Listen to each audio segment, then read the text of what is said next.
দুরুদ, ইস্তেগফার, দোয়া ইউনুস, এই তিন আমল পাশাপাশি ইয়া জাল জালালি ওয়াল ইকরাম, এই চারটা জিনিসকে এমনভাবে ধরছে, বিশেষ করে দুরুদ, স্পেশালি সারাক্ষণ দুরুদ।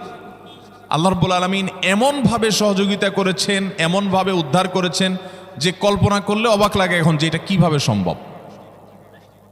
ভাইরা আমার, এক সাহাবী নবী করিম সাল্লাল্লাহু আলাইহি ওয়াসাল্লামের কাছে এসে বলছে, ইয়া রাসূলুল্লাহ, আমি যে দোয়া করি এই দোয়ার মধ্যে আমি নিজের জন্য করব, আমার ছেলে মেয়ের জন্য করব, অনেক কিছু করব, এটা সেটা, রিজিক চাইবো, সুস্থতা চাইবো, অনেক কিছুই তো আল্লাহর কাছে চাইবো।